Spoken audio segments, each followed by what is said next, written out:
I collected all of the power stars, but stuff still happened. So what's up? Sokka must have made an arrowhead back in the Bronze Age. Archaeological researchers have been poring over a collection of artifacts recovered from the Bronze Age, trying to figure out if any of them came from space. Guess what? One of them did. An arrowhead in the collection very likely came from a meteor that crashed into Earth from, well, space. And so this arrow that came from like 1500 BC was a space arrow. Now, to be clear, the arrow was not made in space and then came to Earth. It was just the iron came to Earth and then was forged into an arrow. But here's the wildest part. They actually think they know which meteor it came from. Meteorite? Whatever. Because they're way smarter than I am, they're able to actually look at the composition of the arrowhead and they can match it to a known meteor/meteorite, whichever one, that landed in modern day Estonia. It didn't land in modern day, but it landed the area that it landed. You get what I mean. Apparently, it kind of like went like kaboom on Earth and it made a crater. And then it had a whole bunch of like pieces of it fractured off from the kaboom and landed all over the place. And people came by and they're like, that's some good metal. And then they turned it into arrowheads and shot each other. So now I'm talking about it. Pretty amazing. Moving on. Let's talk about the labor implications of shaking it off. So you're probably aware that Taylor Swift is on tour. And you might have even heard that Taylor Swift is like bringing massive economic windfall to wherever she plays. But now there's a bit of a mess because hotel workers in LA are currently on strike, asking for better pay so that they're able to afford living anywhere closer to work and have shorter commutes. A lot of them are paid very poorly and have to commute very far just to work instead of, being able to live in the area that they work in. That thing that you should be able to do, but LA is a tour stop for your girl. And so local officials are now writing to Taylor asking her to postpone her show there to stand in solidarity with the striking workers. Notably, a lot of the hotels affected by this strike are the hotels around the LA airport. So it's gonna be a mess. I have absolutely no expectations that Taylor would actually postpone a show in LA. Like, the sheer logistics of the matter, I just don't see it happening. But maybe, possibly, perhaps, may chance. Disclaimer, I know virtually nothing about Lizzo, but here's what I've gathered. So a lawsuit has been filed against Lizzo, a super popular singer-songwriter artist in general, who's also known for body positivity messaging, being plus size herself. The lawsuit was brought to her from former dancers who allege a very hostile work environment, sexual assault/harassment, and like pushing her religion on them, and a whole bunch of other just really gross stuff. I don't want to get into the specifics of it because it's fairly triggering and just really graphic in general, and largely just summarizes to, yikes, she ain't good. Lizzo has responded by posting to her Instagram with a message that largely summarizes to, nuh-uh. The message starts by saying these are false allegations. It goes on to then say that these dancers are liars, and then goes on to say that she's just passionate and very openly sexual, which doesn't really help her case here. It's not a good it's not a good post. It's not a good deflection. It's not a good apology. It's not owning up to anything. It's not really doing anything besides saying, nah, because on one side we have multiple women with matching stories coming out against a person of extreme wealth, power, and influence.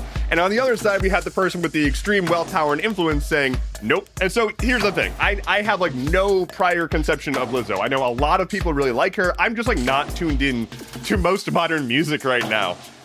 But like what I see here is people who have been potentially abused saying, hey, we've been abused, and the potential abuser being a person of wealth and power and status comparatively. Anyway, turns out working from home is good for the economy. Who would have thought that? What an unbelievable concept. So while a bunch of CEOs and manager types want you to get back to the office so they can slowly stroke themselves while they watch you work, it turns out that's not actually necessary to make the economy better. They just, have a sunk cost in the office and want to feel like they have power over you. So yeah, a bunch of like city centers that have been like constructed around office jobs and whatnot, they're gonna suffer, but the broader economy has actually been trending fairly okay in terms of like GDP, not in terms of people being able to afford the basic needs. But we now have a huge increase of people working from home, which means less people who are commuting, spending money on their commute, spending money on expensive lunches and whatever. And so they're saving money, they're saving time, and they're using that time and money to do like leisure things, hobbies, and shows and whatnot. Travel even. And this has led to an increase in GDP, an increase in local economy improvements, and the whole Taylor Swift thing. She's performing at places and brings millions and millions of dollars wherever she goes. The landscape is changing a little bit, and hopefully offices just kind of go to die eventually, because office jobs are literal hell. Pardon my horrible pronunciation, but I'm going to try. Today, in 1755, was the birthday of Nicolas Jacques Conté. He was a French author and an inventor and engineer and a whole bunch of different stuff. He was also big into hot air balloons, and he had a hot air balloon that he flew around. And then he invented the modern pencil. What a guy. He contains multitudes. Oh, he was also a painter and was in the army. This guy, lightning round. There's been a lot of excitement around the JWST potentially identifying a bunch of new black holes we didn't know existed before. But they're all like preprint studies. They're not like peer-reviewed and whatnot yet. So we can get hype, but don't get too hyped just yet. The Ghost Kitchen Company being sued by Mr. Beast is saying that he's being a big meanie weenie to them. And that he's hurting their fifis. There was a supermoon this past Tuesday, and if you missed it like I did, don't worry. There's going to be another even more supery moon on August 30th. A lawsuit has been filed against Taco Bell, alleging that they're misrepresenting their food in promotional images. The U.S. Capitol was evacuated under threat of an active shooter situation, and it turns out it was probably just a prank call. If you are one of the people paying Elon Musk a monthly fee to use X, you can now hide the blue check mark out of your embarrassment. A pill that shows promise in the aid of attacking cancerous tumors is moving to human trials. To be clear, this is not a cure for cancer in a pill form. It's just another in an arsenal of helping, with cancer. YouTube Shorts is getting some updates to help compete more with TikTok. They're going to add support for their own version of duetting and whatnot.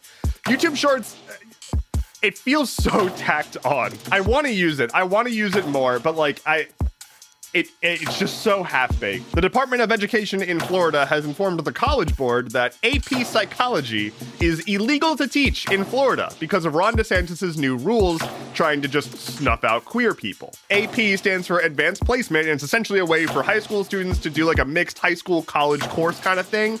And psychology includes talking about sexuality and gender identity.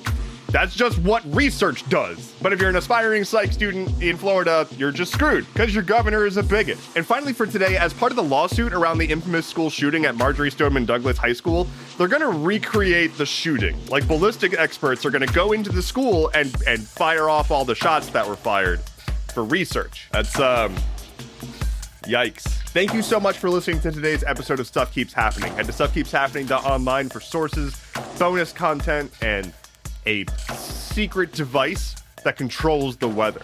Don't forget to leave a review on whatever app you're using to listen to this and all that good stuff. I'd really appreciate it. It helps the show out a ton. But regardless, my name is Endeavorance. I'll be back on Monday. Take care and be well.